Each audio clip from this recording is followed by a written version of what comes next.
बड़ी खुशी महसूस होती है भाई आपकी जिंदाबाद सुन के, और बेहद गौरवान्वित महसूस करता हूं। मैं जब यहां आया तो मेरे से पहले मीडिया में बहुत सारे साथी बाइट दे रहे थे, और मैंने वो समय भी 10 साल पहले देखा है जब कोई ट्रैक मेंटेनर मीडिया में बोलने से पहले डरता था। तो ये मैं अपने संगठन all India railway track maintainer की उपलब्धि मानता हूं, जिसने भारत के 15 जोनों को कवर करके आज ट्रैक मेंटेनर को स्वतंत्रता से बोलने का अधिकार दे दिया। मैंने देखा था इससे पहला जो हमारा प्रोटेस्ट 2022 में हुआ 28 सितंबर 2022 को, यहां इसमें जंतर मंत्र का जो बैरिकेड है ना, इसमें जगह कम पड़ गई थी। लेकिन साथियों, जब all India railway track maintainer union का गठन हुआ और मुझे इस संघ में जिम्मेदारी दी गई, तो मुझे सिर्फ ये बोला गया था कि यदि आप भारत भर से 100 लोगों की टीम खड़ा कर लेते हो तो पूरे देश के सिस्टम को बदल सकते हो। और मैं बड़ा खुश हूं कि आज हजारों की संख्या में साथी यहां मौजूद, और न जाने कितने साथी मीडिया के जरिए all India railway track maintainer union की आवाज को सुन पा रहे हैं। बड़ा खुशी महसूस करता हूं कि आज अपना खुद का मंच है, हम किसी के दूसरे संघ के झंडे के नीचे नहीं आए हैं। अपना संगठन all India railway track maintainer union जिंदाबाद, जिंदाबाद, जिंदाबाद, जिंदाबाद। इस संघ ने हर नामुमकिन चीज को मुमकिन करके दिखाया है।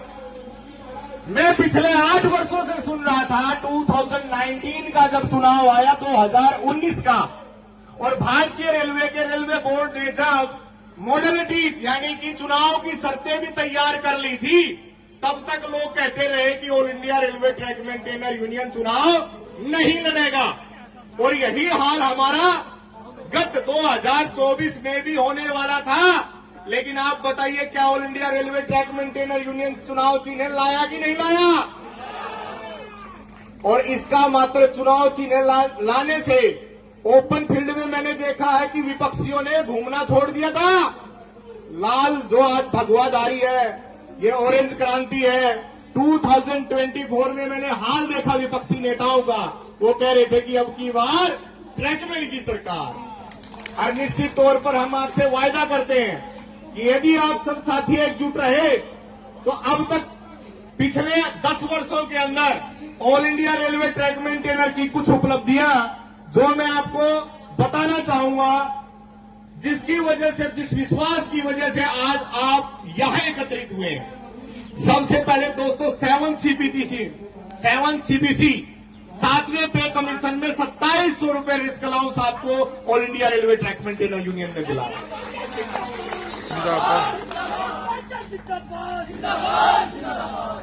दूसरा, माननीय अश्विनी लोहानी जी ने मात्र एक पत्र लिखने पर 24 सितंबर 2018 की बात है, सोनीपत के अंदर कुंदन पाठक नाम गेटमैन के हाथ काटे गए थे। वहां जब all India railway track maintainer union के कार्यकर्ताओं ने, मात्र ब्रांच स्तरीय कार्यकर्ताओं ने जब ट्रैक को जाम किया, और उसके बाद AIRTU के राष्ट्रीय अध्यक्ष होने के नाते जब हमने सूचना रेलवे बोर्ड को भेजी, तो ऑल ओवर इंडिया में 33,000 लेवल क्रॉसिंग पर सुरक्षा जाल लगने का, CCTV कैमरे लगने का और रात्रि के दौरान RPF की गश्त लगने का आदेश पास हुआ। दोस्तों, आज जिस सुरक्षा जैकेट को अपन लोग पहन के खड़े हैं, ये रिफ्लेक्टर किट, ये भी all India railway track maintainer union की जो देन है। जितने सेफ्टी गियर मिले वो 2018 में आपके लिए स्पेशली सेफ्टी किट जारी की, वो all India railway track maintainer union की देन है। दोस्तों, संपार फाटकों पर 60 घंटे का रोस्टर, 72 घंटे का रोस्टर खत्म करवा के 60 घंटे दिल्ली मंडल में जीता जाता एग्जाम्पल है। जो मौजूदा साथी विद्यमान है यहां पर सब बखूबी जानते हैं। सप्ताह में 8 घंटे प्रतिदिन और 48 घंटे साप्ताहिक रोस्टर लागू करवाने का काम all India railway track maintainer union ने किया।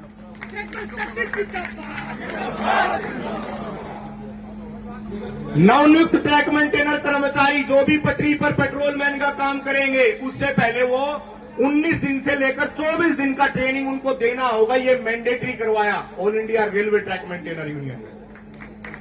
साइकिल अनुरक्षण भत्ते को री इम्प्लीमेंट करवा के एरियर सहित भुगतान करवाया all India railway track maintainer union में।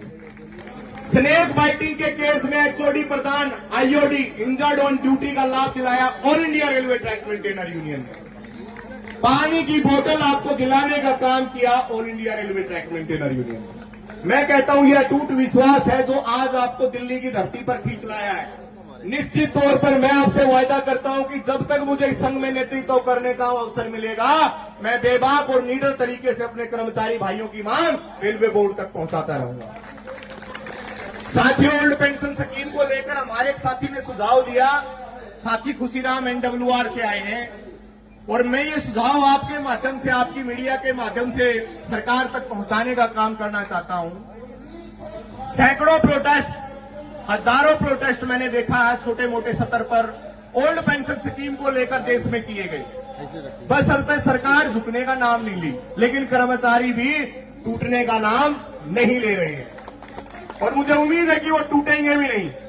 खुशीराम साथी ने सुझाव दिया कि सर, यदि हम प्रधानमंत्री तक ये आवाज पहुंचा दें कि कर्मचारियों की रिटायरमेंट 55 वर्ष कर करके 55 वर्ष की आयु में रिटायरमेंट कर दे और ओल्ड पेंशन स्कीम लागू कर दे, तो निश्चित तौर पर प्रधानमंत्री जी इस बात को स्वीकार कर सकते हैं। क्या आप इस आइडिया से सहमत हैं?